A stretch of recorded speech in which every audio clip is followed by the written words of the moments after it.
पाकिस्तान के पूर्व leg spinner Danish Kaneria ने नरेंद्र मोदी सरकार की सीए लागू करने की उपलब्धि को सराहा है। कहा है अब पाकिस्तानी हिंदू खुली हवा में सांस ले सकेंगे। वहीं कनेरिया ने अपनी दूसरी पोस्ट में पीएम मोदी और केंद्रीय गृह मंत्री अमित शाह का शुक्रिया अदा किया है। लिखा है, नागरिकता संशोधन कानून को नोटिफाई करने के लिए धन्यवाद मोदी जी और अमित शाह जी। हम हिंदू तो अब सही मायने में हम हिंदू कहलाए हैं, क्योंकि हमें नागरिकता मिली, हमारे हिंदू भाइयों ने हमें अपना लिया है। हमें नागरिकता मिल गई, मोदी से हम धन्यवाद कहना चाहते हैं। और पोर्टल यानी ऑनलाइन थ्रू उनको सिटीजनशिप दी जाएगी और Pakistani Hindu celebrating Diwali in India और भारत माता की जय के नारे लगा रहे हैं। इवन के भारत के जो नेबरिंग कंट्रीज हैं पाकिस्तान को तो जारी बात है, भारत इसमें एक हिसाब का टारगेट भी कर रहा था और दूसरा पाकिस्तान के बारे में वो ये तासुर देना चाह रहा था। यहाँ पर कहा जाता है हिंदू को मारो जी के कितने काफिर मारोगे, पता नहीं ऐसे करके कितने नारे बना दिए गए हैं। तो जाहिर सी बात है, अगर उनको मौका मिलेगा यहाँ से जाने का तो वो तो शुक्र करेंगे। सिलेबस ये जो 2 नंबर मौलवी हैं, सिलेबस में हमें यही मेंशन किया जाता है कि हमने जंग करनी है, वार करना है, ठीक है। फिर उसके अलावा हमारी ब्रेन वॉशिंग की जाती है। जो प्राइम मिनिस्टर मोदी ने ट्वीट की थी पाकिस्तानी प्राइम मिनिस्टर के बारे में, वो क्या थी ट्वीट? वो ट्वीट कुछ भी नहीं थी। वो सिर्फ और सिर्फ ये था कि हम आपके साथ कोई ताल्लुक नहीं चाहते। उस ट्वीट का मतलब ये था कि हम पाकिस्तान के साथ किसी किस्म का कोई ताल्लुक नहीं रखना चाहते। हिंदू है, इससे खाना पीना नहीं, इसको थोड़ा सा अपने से दूर करके रखना है। ये चीज़ लगा देगा, हाथ बर्तन लगा देगा, इस तरह इनमें फ़र्क जब समझा जाता है तो इंसान वो भी इंसान है हमारी तरह। भाई वो शुक्र करेंगे, वहाँ जाएंगे, उनको वहाँ से रोज़गार मिलेगा, इज्जत मिलेगी और वो अपनी ज़िंदगी आज़ादी से गुजार सकेंगे। वो कह रहे हैं, इंडिया कह रहा है कि जो रोहिंग्या मुस्लिम्स अगर म्यांमार से आते हैं तो उनको हम सिटीजनशिप नहीं देंगे। वो and that was a question कि why don't you consider Muslims if they are being persecuted in any country and they should be allowed। तो वो अंदर से इस वजह से वो थोड़ा सा हेजिटेट फील करते हैं कि भाई दुख होता है उनका। तो वो कहते हैं क्यों ना जिधर हमारी अक्सरियत है हम उधर ही क्यों ना चले जाएं। वन, प्राइम मिनिस्टर मोदी और उनकी पार्टी समझते हैं कि मुसलमान पहले बहुत ज़्यादा हैं। दूसरा, वो ये समझते हैं कि उनकी ज़रूरत कोई नहीं है। तीसरा, वो समझते हैं कि वो अपने मुसलमान मुल्कों में रहें जहाँ पे वो हैं। वो गैर मुस्लिम है ना, अगर उससे खार निकालनी है तो ब्लास्फेमी का केस डाल दो उस पर।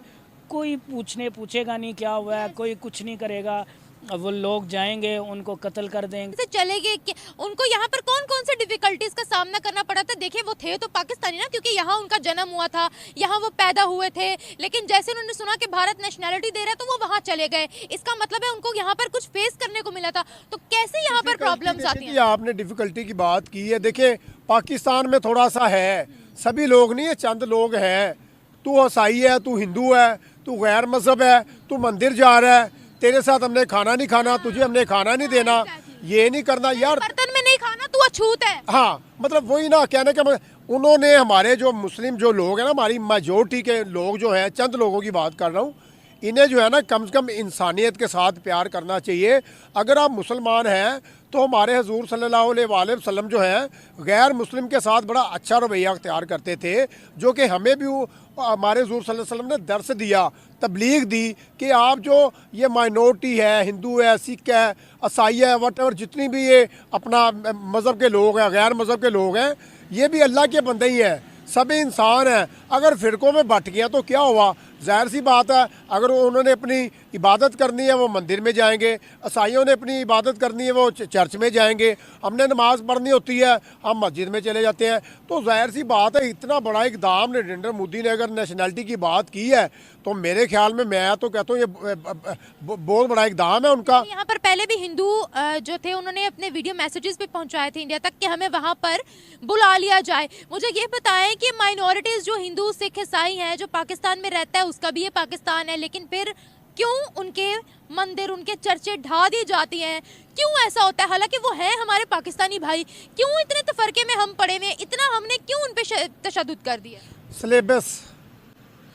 सिलेबस ये जो 2 नंबर मौलवी हैं, सिलेबस में हमें यही मेंशन किया जाता है कि हमने जंग करनी है। इवन के भारत के जो नेबरिंग कंट्रीज हैं पाकिस्तान को तो जारी बात है, भारत इसमें एक हिसाब का टारगेट भी कर रहा था और दूसरा पाकिस्तान के बारे में वो ये तासुर देना चाह रहा था कि मुझे याद है कि अमित शाह साहब ने पार्लियामेंट में खड़े होकर कहा था कि अब वो माइनॉरिटीज़ जो इंडिया के जो पाकिस्तान के अंदर थी वो ख़त्म हो चुकी हैं। आई थिंक उन्होंने कोई टर्म बोली थी कि पता नहीं 14% या नॉट 14%, 14% जो टोटल माइनॉरिटीज़ थी पाकिस्तान और बांग्लादेश में, उन्होंने कोई 30-40% की कोई टर्म बोली थी। I had to check it again और which was proved by the Indian media wrong कि नहीं, इन्होंने कहा जी कि नहीं इंडिया पाकिस्तान के अंदर इतनी या बांग्लादेश की इतनी माइनॉरिटीज़ नहीं थी, कुछ 14% मुझे याद है। स्टिल इंडिया टुडे की एक स्टोरी थी। बहरहाल वो एक अपनी जगह, लेकिन भारत के प्राइम मिनिस्टर ये करना चाहते हैं, उन्होंने ये सब कुछ नोटिफाई कर दिया है। वजह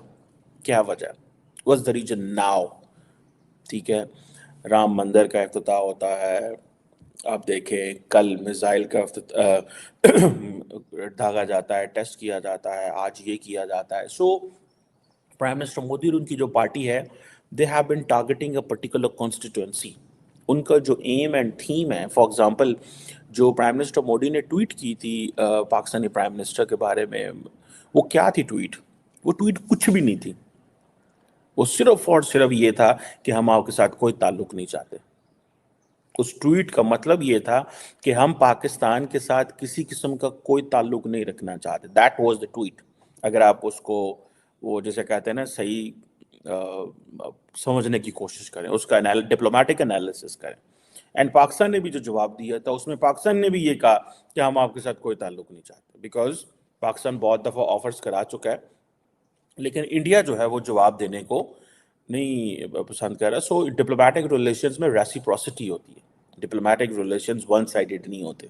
ठीक है, मैं समझता हूँ ज़ाती तौर पे इट्स गुड, नहीं बात होनी चाहिए, बिकॉज अगर इंडियन लीडरशिप तैयार नहीं है और पाकिस्तान की लीडरशिप ने पैगामात भेज के देख लिया है और वो नहीं पसंद कर रहे, तो कोई बात नहीं, वक्त आएगा। वक्त पे चीज़ें होती हैं। हर काम वो जिसे कहते हैं ना, हर काम जो है वो हर वक्त में नहीं किया जा सकता। सो उसके लिए टाइम होता है। बहरहाल ये जो CAA का इंट्रोडक्शन हुआ, तो बांग्लादेश के साथ अगर आप देखें इंडिया के ताल्लुकात ख़राब हुए और इलीगल माइग्रेशन जो थी, एक बहुत बड़ा चैलेंज था बिटवीन बांग्लादेश एंड इंडिया के दरमियान। और ये this is not just new, and particularly ये जितनी भी स्टेट्स हैं, असम और ये सारी, जहाँ पे अक्सर माइग्रेंट्स आते रहते हैं बांग्लादेश से, और रिसेंटली भी मुझे पता है NSA दोवल साहब गए हुए थे वहाँ पे, और वो इसी चीज़ पे बात करने गए हुए थे, बिकॉज रोहिंग्याज भी आते हैं सारा। तो वो कह रहे हैं, इंडिया कह रहा है कि जो रोहिंग्या मुस्लिम्स अगर म्यांमार से आते हैं तो उनको हम सिटीजनशिप नहीं देंगे। वो and that was a question कि why don't you consider Muslims if they are being persecuted in any country and they should be allowed. So it means one, prime minister Modi और उनकी पार्टी समझते हैं कि मुसलमान पहले ही बहुत ज़्यादा हैं,